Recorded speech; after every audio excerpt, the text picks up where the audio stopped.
কমতাপুৰ ৰাজ্যক সমৰ্থন কৰি কৈছো কমতাপুৰ যি প্ৰস্তাৱিত ৰাজ্য গঠনৰ কথা কৈছে তাক মই সমৰ্থন কৰিছো কিন্তু কথাটো হল বিটিআৰক বিটিআৰ হিচাপে ৰাখি বডোলেণ্ড টেৰিটৰিয়েল ৰিজনক অধিক সবলীকৃত কৰি অধিক পাৱাৰ্স এণ্ড ফাংচনছ প্ৰদান কৰি আৰু যি অসমত এতিয়া কোচৰাজবংশী অট'নমাছ কাউন্সিল বা কমতাপুৰ অট'নমাছ কাউন্সিল আছে কেএসি এই কেএসি য'ত গকুল বৰ্মন ডাঙৰীয়াই নেতৃত্ব দিছে হিতেশ্বৰ বৰ্মন ডাঙৰীয়াই নেতৃত্ব দিছে সেই কেএসিক 6 শিডিউলৰ আওতাত আনি 6ষ্ঠ অনুসূচীৰ আওতাত আনি সেই কেএসি খনক বিটিচিৰ সমান্তৰাল কৰি এক শক্তিশালী কাউন্সিল বনাওক বিটিআৰক বিটিআৰ হিচাপে থাকিবলৈ দিয়ক আৰু নৰ্থ বেংগলৰ পৰা কাটি আনি অসমত জোৰা লগাওক নৰ্থ বেংগল অট'নমাছ কাউন্সিল বেংগলত বসবাস কৰা কোচৰাজবংশী লোকসমূহৰ কাৰণে north Bengal Kamatapur autonomous council গঠন কৰা হওক আৰু সেই নৰ্থ বেংগলৰ পৰা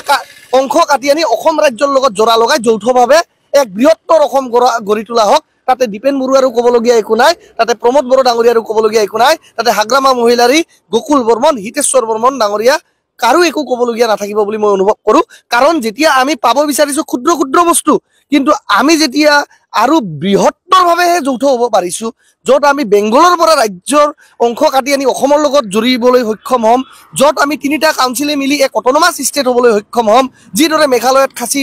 গাৰো আৰু জয়ন্তীয়া কাউন্সিল মিলি মেঘালয় গঠন হৈছিল সেই ধৰণে North Bengal autonomous council North বেংগলৰ পৰা কাটি আনি অসমৰ কমতাপুৰ অট'নমাছ কাউন্সিল আৰু বিটিআৰক বিটিআৰ দৰেই ৰাখি বিটিআৰক অধিক সবলীকৃত যদি কৰা হয় তেতিয়াহ'লে বড়ো জনগোষ্ঠীৰো ক'বলগীয়া একো নাই আৰু আমি অট'নমাছ ষ্টেট যদি অসমৰ আণ্ডাৰত থাকো state within the state under 244A article তেতিয়াহ'লে অসমত বসবাস কৰা অন্যান্য জনগোষ্ঠীৰ লোকসমূহৰো ক'বলগীয়া একো নাই কাৰণ তেওঁলোকেও এইখন অসমক তেতিয়া দৰাচলতে এক বৃহত্তৰ অসম ৰূপেহে দেখিবলৈ সক্ষম হ'ব এতিয়া তেওঁলোকে সংকোচটো সদিয়া কয় তেতিয়া তেওঁলোকে সদিয়াৰ পৰা 30টা ক'বলৈ সক্ষম হ'ব বিভিন্ন অনাবড়ো বিভিন্ন মানে বড়োৰ বাহিৰে যিসমূহ জনগোষ্ঠী আছে অবড়ো লোকসমূহে বড়োলেণ্ডৰ বিৰুদ্ধে বিক্ষোভগাৰ কৰাটো আমি দেখিবলৈ সক্ষম হওঁ এয়া দৰাচলতে কি মানে একেখন ৰাস্তাত দুখন গাড়ী যেতিয়া সন্মুখত হয় সন্মুখাসন্মুখীভাৱে একেখন ৰাস্তাত দুখন গাড়ী যেতিয়া এক্সিডেণ্ট হ'ব ধৰে সেই পৰিস্থিতি এতিয়া থিয় হৈছে বড়োলেণ্ডৰ নাম অহাৰ লগে লগে কোচৰাজবংশী লোকসমূহৰ বিৰোধিতা অনাবড়ো লোকসকলৰ বিৰোধিতা কমতাপুৰ নাম অহাৰ লগে লগে অনা কোচৰাজবংশী লোকসমূহ বা বিশেষকৈ বড়ো জনগোষ্ঠীয় লোকসমূহৰ বিৰোধিতা কিন্তু এই ধৰণেই যদি আগবাঢ়ি থাকে তেতিয়াহ'লেতো সমাধান আমি দেখিবলৈ কেতিয়াও সক্ষম নহ'ম আজি আমি এক বৃহত্তৰ স্বাৰ্থত আমি এক মানে বৃহত্তৰ শান্তিৰ স্বাৰ্থত আমি কিয় সৰু সৰু বস্তুবিলাক বাদ দি এক ডাঙৰ সপোন আমি দেখিবলৈ সক্ষম নহওঁ আজি পৰেশ বৰুৱা ডাঙৰীয়াও সোণৰ অসমৰ কথা কৈছে পৰেশ বৰুৱা ডাঙৰীয়াও তেওঁলোকে কৈছে যে গ্ৰেটাৰ অসম বৃহত্তৰ অসম আজিৰ দিনত যদি বিটিআৰ যি বডোলেণ্ড টেৰিটৰিয়েল ৰিজন আছে এই বডোলেণ্ড টেৰিটৰিয়েল ৰিজন প্লাছ কোচৰাজবংশীৰ এক্সিষ্টিং কমতাপুৰ অট'নমাছ কাউন্সিল আৰু বেংগলত যি নৰ্থ বেংগল উত্তৰ-বংগ আছে সেই উত্তৰ-বংগক সামৰি যদি এখন অট'নমাছ ষ্টেট অসম ৰাজ্যৰ ভিতৰতে বনাই দিয়া হয় যি ধৰণে আজি বেংগলত উত্তৰ-বংগ আছে সেই উত্তৰ-বংগক এটা কোচৰাজবংশীসমূহৰ কাৰণে কাউন্সিল দিয়া হওক য'ত বেংগলৰ কোচৰাজবংশীসমূহে সুৰক্ষিত হ'ব আমাৰ যি বিটিআৰ আছে এই বিটিআৰখন অধিক আকৌ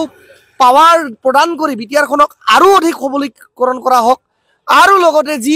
কোচৰাজবংশী বা কমতাপুৰ অট'নমাছ কাউন্সিল বিটিআৰৰ বাহিৰত আছে সেই কোচৰাজবংশী কমতাপুৰ অট'নমাছ কাউন্সিলক যদি 6 শিডিউল প্ৰদান কৰি 6ষ্ঠ অনুসূচীৰ জৰিয়তে অধিক সবল কৰি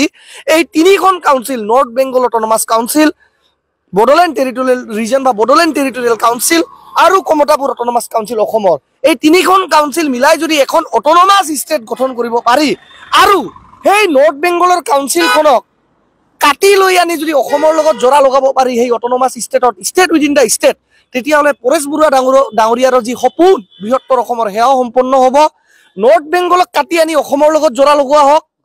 বিটিআৰ নৰ্থ বেংগল আৰু কোচৰাজবংশী অট'নমাছ কাউন্সিল মিলি এক অট'নমাছ ষ্টেট গঠন কৰা হওক যি নেকি অসম ৰাজ্যৰ ভিতৰতে থাকিব ষ্টেট উইথিন দ্য ষ্টেট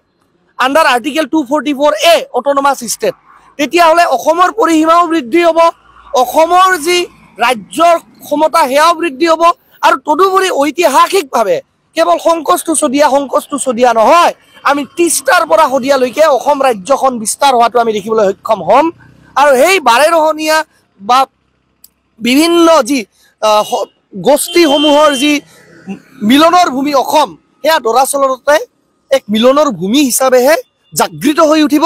আৰু ইয়াৰ জৰিয়তে মই ভাবোঁ তেতিয়াহ'লে আলফাৰ যি নেতা বা আলফাৰ সেনাধ্যক্ষ পৰেশ বৰুৱা ডাঙৰীয়াও সুখী হ'ব আৰু পৰেশ বৰুৱা ডাঙৰীয়াকো এই মানে স্বাৰ্থত বা এই আলোচনাৰ পক্ষত আনিবলৈ আমিও সক্ষম হ'ম বুলি মই অনুভৱ কৰোঁ। সেয়ে বেংগলক ভাগ কৰি বেংগলৰ পৰা নৰ্থ বেংগল ওলাই আনি নৰ্থ বেংগলক North Bengal autonomous council Koch ৰাজবংশীসমূহক প্ৰদান কৰি বিটিআৰক অধিক সবলীকৃত কৰি বড়োলেণ্ড টেৰিটৰিয়েল ৰিজনক অধিক পাৱাৰ প্ৰদান কৰি আৰু যি অসমত এতিয়া কোচ ৰাজবংশী সকলৰ কমতাপুৰ অট'নমাছ কাউন্সিল আছে য'ত নেকি গকুল বৰ্মন ডাঙৰীয়া এতিয়া KACৰ চিফ হৈ আছে, সেই KACখনক যদি 6 শিডিউল বা 6ষ্ঠ অনুসূচীৰ অধীনত আনি অধিক সবলীকৃত কৰা হয় আৰু এই তিনিখন কাউন্সিলক যৌথভাৱে যদি অসমৰ মাজতে যৌথভাৱে গোট লগাই অসমৰ মাজতে এক অট'নমাছ ষ্টেট হিচাপে ঘোষণা কৰা হয়, তাত কোনো দ্বিধাবোধ হ'ব নালাগে বুলি মই অনুভৱ কৰোঁ। আৰু ইয়াত অসমীয়া জনতাৰো বা অসমীয়া জনগণৰো কোনো বিৰোধিতা নাথাকিব, কাৰণ মেঘালয়ত আজি তিনিখন অট'নমাছ কাউন্সিল মিলি এখন মেঘালয় ৰাজ্য গঠন হোৱা বুলি আমি গম পাওঁ, আমি অধ্যয়ন কৰিছোঁ। Garo autonomous council, Khasi autonomous council, Jaintia autonomous council, তিনিখন অট'নমাছ কাউন্সিলে যদি জড়িত হৈ এখন ৰাজ্য গঠন হ'ব পাৰে, তেতিয়াহ'লে অসমৰ ভিতৰতে কিয় Kamatapur autonomous council, Bodoland territorial region আৰু নৰ্থ বেংগলক কাটি আনি তিষ্টাৰ পৰা শদিয়ালৈকে এক বৃহত্তৰ অসম বনাই পৰেশ বৰুৱাৰো সপোন পূৰণ হওক, ইয়াৰ জৰিয়তে পৰেশ বৰুৱাৰো সপোন পূৰণ হওক, কোচ ৰাজবংশী জনগোষ্ঠীসমূহৰো সপোন পূৰণ হওক, বড়ো জনগোষ্ঠীসকলৰো সপোন পূৰণ হওক। আমিতো একে কথা ন, আমি একে মাতৃৰে ইণ্ডো মংগোলীয় সন্তান। আমি শিকিছিলোঁ যে কচে মেচে বহিলা ভোজ ভাত খাইলা, হাউৰীয়াক ডাকে আনি মণ্ডল পাতিলা, যি হৰিদাস মণ্ডল। আমি কোচ, বড়ো, ৰাভা, হাজং, ডিমাচা আমি সমূহ একে কছাৰী মূলৰ। আমি কিয় পুনৰাই সেই যি মানে আমাৰ ভাতৃত্ববোধৰ অনুভৱ তাক আমি পুনৰাই উজ্জীৱিত কৰিব নোৱাৰোঁ? এয়া কৰিলে কিন্তু মই ভাবোঁ অসমৰ যি আলফাৰ সমাধান, যি আলফাৰ সমস্যা, পৰেশ বৰুৱা ডাঙৰীয়াক লৈ যি আলফাৰ সমস্যা, সেই আলফাৰ সমস্যা সমাধান হ'ব যদিহে এই মানে সলিউশ্যনখিনি বাস্তৱত ৰূপায়িত কৰা হয়।